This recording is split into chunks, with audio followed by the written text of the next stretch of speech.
కుంభరాశి వారికి సెప్టెంబర్ 9 మంగళవారం రోజు దినఫలితాల ప్రకారం రేపటి రోజున ఎలా ఉండబోతుంది, అలాగే రేపటి రోజున జరిగేటువంటి శుభాశుభ పరిణామాలు ఏమిటి, ఏ దేవతారాధన చేస్తే అనుకూలంగా ఉంటుంది, వృత్తి ఉద్యోగ వ్యాపార పరంగా, కుటుంబ పరంగా, ప్రేమ వ్యవహారాల పరంగా, దాంపత్య జీవిత పరంగా రేపటి రోజున ఎలా ఉండబోతుంది అనేటువంటి పూర్తి అంశాల గురించి, అలాగే రేపటి రోజున మీకు ఒక గోల్డెన్ పీరియడ్ మొదలవబోతుంది అనమాట. అంటే మీకు చాలా మంచి అవకాశాలు, ఊహకందని మార్పులు జీవితంలో చోటు చేసుకోబోతున్నాయి.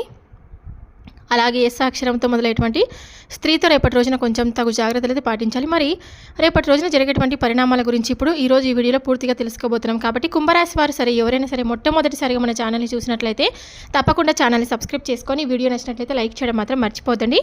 ఇప్పుడు కుంభరాశి వారి పూర్తి వివరాల గురించి తెలుసుకుందాం. కుంభరాశి రాశి చక్రంలో 11వ రాశి. అలాగే కుంభరాశి వారు ఎప్పుడు కూడా ఏదైనా సరే ముందుండాలని, అందరికంటే సంతోషంగా మేము బ్రతకాలని అనుకుంటూ ఉంటారనమాట. అందరూ బాగుండాలి, అందులో మేము కూడా ఉండాలని కూడా అనుకుంటూ ఉంటారు. కుంభరాశి వారికి రేపటి రోజున కలిసి వచ్చే అదృష్ట రంగు blue colour and green colour అండి. అదృష్ట సంఖ్య 4 మరియు 7 అనమాట. కుంభరాశి వారు ఎప్పుడు కూడా అంటే మేధావి, ఆవిష్కరణాత్మకంగా ఉంటారని కూడా చెప్పుకోవచ్చు. సమాజంలో మార్పులు, సామాజిక న్యాయం కోసం ముందుకొస్తారు. మానవతా సేవాపరులు, సహృదయులుగా ఉంటారనమాట. ఆలోచనలు, కొత్త ఆవిష్కరణలతో ముందుకు సాగడం కూడా ఇష్టపడతారండి. కొంత సున్నితమైన కానీ గంభీరం గల వ్యక్తిత్వం అని కూడా చెప్పుకోవచ్చు. కొంచెం అస్పష్టత, మానసిక ఉత్పాదం కలగచేయచ్చు. కాబట్టి ఆత్మ నియంత్రణ చాలా అవసరం అని కూడా చెప్పుకోవచ్చు. అలాగే కుంభరాశి వారికి రేపటి రోజున కుటుంబ పరిస్థితి ఎలా ఉందో ఇప్పుడు తెలుసుకుందాం. కుటుంబ వాతావరణం సానుకూలంగా ఉంటుందండి, కానీ చిన్న చిన్న అభిప్రాయ భేదాలు ఉండొచ్చు. కుటుంబ సభ్యులతో ఓపిక, మృదుత్వంతో మాట్లాడితే సమస్యలు సులభంగా పరిష్కారం అవుతాయి. పెద్దవారి ఆశీర్వాదం, సహకారం మీ జీవితంలో శాంతిని తీసుకొని వస్తుంది. పిల్లల సమస్యలు, ఆరోగ్య సమస్యలపై కొంత జాగ్రత్త అనేది చాలా అవసరం. కుటుంబ సభ్యుల మధ్య ప్రేమాభిమానాన్ని పెంపొందించుకోవడం ఉత్తమ మార్గం. ఒకసారి కలిసి గణపతి పూజ చేయడం కుటుంబ శాంతికి, సంబంధ బలానికి ఉపయుక్తమవుతుంది. అప్పుల బాధతో బాధపడే వారికి రేపటి రోజున ఎలా ఉందో తెలుసుకుందాం. అప్పుల ఒత్తిడికి కొంత తగ్గింపు అయితే వస్తుందండి. కొంతమంది భక్తులకు అప్పుల బాధ తగ్గించడానికి అవకాశాలు ఏర్పడతాయని కూడా చెప్పుకోవచ్చు. అనూహ్యంగా ఫోన్ కాల్ ద్వారా ఒక పరిష్కార మార్గం దర్శనం అవ్వచ్చు. ఆ అవకాశాన్ని పూర్తిగా వినియోగించండి. సరైన ప్రణాళికతో ఆర్థిక సహాయం తీసుకోవడం ద్వారా ఈ సమస్యలు త్వరగా పరిష్కరించవచ్చు. మానసిక ఒత్తిడిని తగ్గించుకోవడం అత్యంత ముఖ్యం. ధ్యానం, ప్రార్థనలు మంచి ఆధ్యాత్మిక చర్యలన్నమాట. పేదరికానికి చిన్న నిత్య అవసర వస్తువులు దానం చేయడం, అంటే బియ్యం కానీ, నెయ్యి కానీ, ఉప్పు కానీ, శివ గణపతి పూజలు చేయడం శాంతి పుణ్యఫలాన్ని అయితే ఇస్తుందన్నమాట. వృత్తిపరంగా రేపటి రోజున మీ జీవితంలో కొన్ని కొత్త బాధ్యతలు, అవకాశాలు ముందుకొస్తాయండి. గత కాలంలో చేసిన శ్రమలకు ఫలితం కనబడే అవకాశాలు కూడా ఉన్నాయి. పై అధికారి నుంచి ప్రోత్సాహం, గుర్తింపు పొందే అవకాశం కూడా ఉంటుంది. అలాగే కొత్త ప్రాజెక్టులు లేదా పని బాధ్యతలు ఇవ్వబడతాయి. మీరు పట్టుదలగా, ధైర్యంగా ముందుకు సాగాలి. ఉద్యోగ పనులను వివరంగా, సమయపూర్వకంగా పూర్తి చేయడం ద్వారా మంచి ఫలితాలు అయితే వస్తాయన్నమాట. వృత్తిపరంగా రేపటి రోజున కొత్త ఆలోచనలు, ఆవిష్కరణాత్మక విధానాలు ఉపయోగించడం ద్వారా మీ ప్రగతి మార్గాన్ని విస్తరించుకోండి. సమస్యలు ఎదురైనప్పుడు ఉపాధ్యాయుల సలహాలు, ఆధ్యాత్మిక మార్గదర్శనం తీసుకోవడం చాలా ముఖ్యమని కూడా చెప్పుకోవచ్చు. పెద్ద రిస్క్ ప్రాజెక్టులో నిన్నటి వరకు అనుభవం లేకుండా చేరకండి. అపోహాలు, అనుమానాలతో ముందుకు పోకండి. అలాగే రేపటి రోజున ఉద్యోగపరంగా కొత్త బాధ్యతలు, ప్రాజెక్టులు దొరికే అవకాశం ఉంది.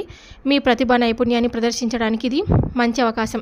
పై అధికారి, మేనేజర్ నుంచి ప్రోత్సాహం, గుర్తింపు పొందే అవకాశాలు. కొంత ఒత్తిడి ఉండొచ్చు, దాన్ని ఓపికగా చక్కటి ప్రణాళికతో అధిగమించండి. సహచరుల సహకారం కొంత తక్కువగా ఉండొచ్చు. స్వీయ శక్తితో ముందుకు సాగడం చాలా అవసరం. అలాగే రేపటి రోజున ఏదైనా సరే మీకు అనూహ్య మార్పులు మీ జీవితంలో ఒక గోల్డెన్ పీరియడ్ లాగా చోటు చేసుకోబోతున్నాయండి.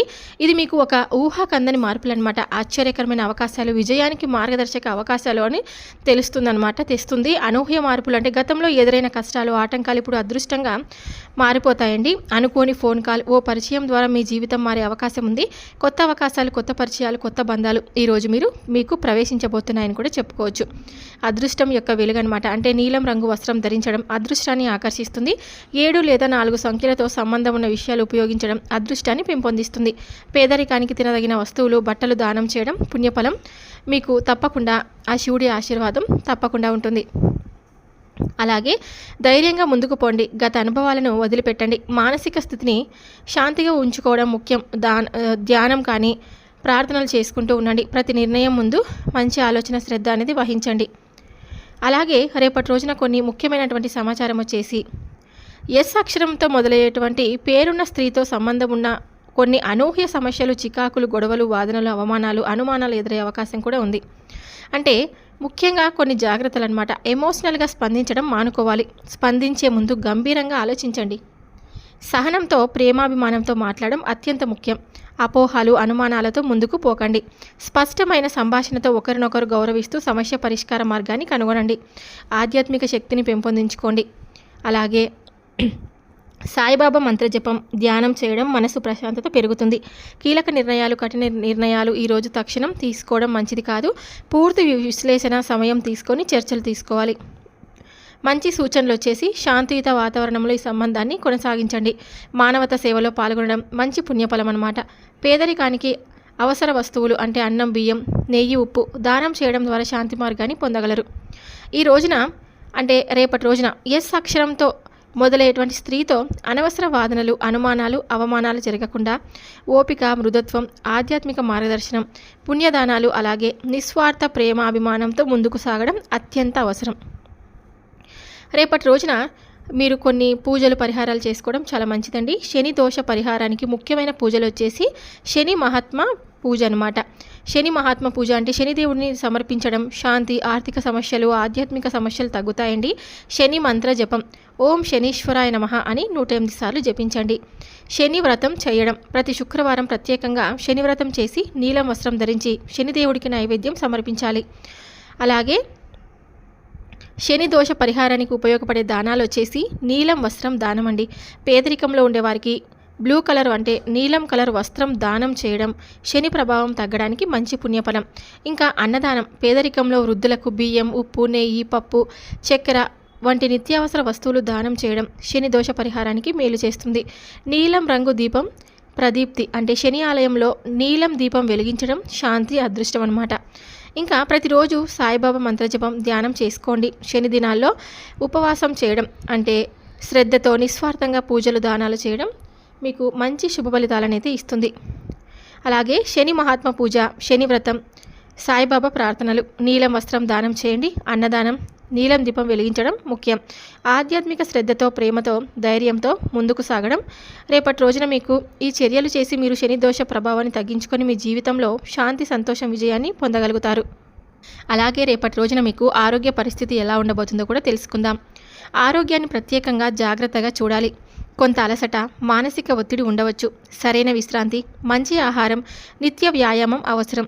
సాధారణ సూచనలు వచ్చేసి ఉదయం మధురమైన నీళ్లు తాగి ప్రాణాయామం చేయడం, తేలికపాటి పోషకాహారం అంటే పప్పులు, కూరగాయలు, బియ్యం, పండ్లు తీసుకోవడం మంచిది. అనవసరంగా ఒత్తిడిలో పడకుండా ధ్యానం అలాగే శివమంత్ర జపం చేసుకుంటూ ఉండండి. ఓం నమః శివాయ అనేటువంటి మంత్రాన్ని జపించడం వలన మానసిక శక్తిని పెంపొందించగలుగుతారనమాట.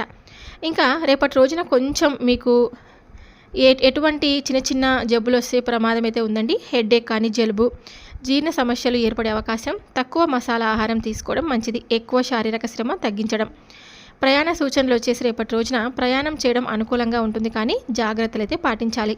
సాయంత్రం 4 నుండి 6 మధ్య ప్రయాణం చేయడం మంచిది. ఈ సమయంలో గ్రహ ప్రభావం మంచిగా ఉంటుంది కాబట్టి సురక్షిత దిశలు వచ్చేసి ఉత్తర దిశలో, తూర్పు దిశలో ప్రయాణించడం శుభం. దక్షిణ దిశలో ప్రయాణానికి కొంత జాగ్రత్త అవసరం. ముఖ్యంగా వ్యక్తిగత ప్రయాణాలు, కుటుంబ ప్రయాణాలు అన్నమాట. జాగ్రత్తలు వచ్చేసి రోడ్డుపై అనవసర వేగాన్ని చెలించొద్దు. ప్రామాణిక నిబంధనలు పాటిస్తూ మాత్రమే ప్రయాణం చేయండి. ప్రయాణ సమయంలో చిన్న ఆరోగ్య సమస్యలు రావచ్చు. ప్రీ చెకప్ మీరు తప్పకుండా చేసుకోవడం చాలా మంచిది. ఆరోగ్యం, సరైన ఆహారం, విశ్రాంతి అలాగే మానసిక, శారీరక శక్తిని పెంపొందించుకోండి.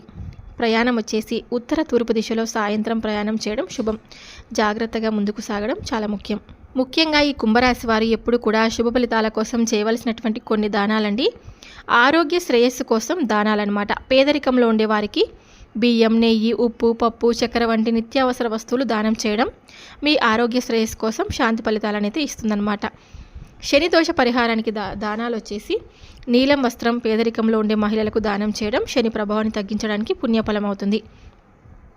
అలాగే కొన్ని ప్రత్యేక సూచనలండి. శని దినాల్లో ఉపవాసం చేయడం శాంతి, అదృష్టం. శనిదేవుడికి నైవేద్యం అర్పించడం అన్నమాట. శని దోష పరిహారం ఓం శనీశ్వరాయ నమః అనేటువంటి మంత్రాన్ని 108 సార్లు జపించడం వలన శాంతియుతంగా ఉండగలుగుతారనమాట. చూశారు కదండి, కుంభరాశి వారికి రేపటి రోజున జరిగేటువంటి అన్ని పరిణామాల గురించి ఈరోజు మీరు ముందుగానే తెలుసుకున్నారని అనుకుంటే ఇక సెలవు తీసుకుంటున్నాను. మరొక వీడియోతో మళ్ళీ కలుద్దాం.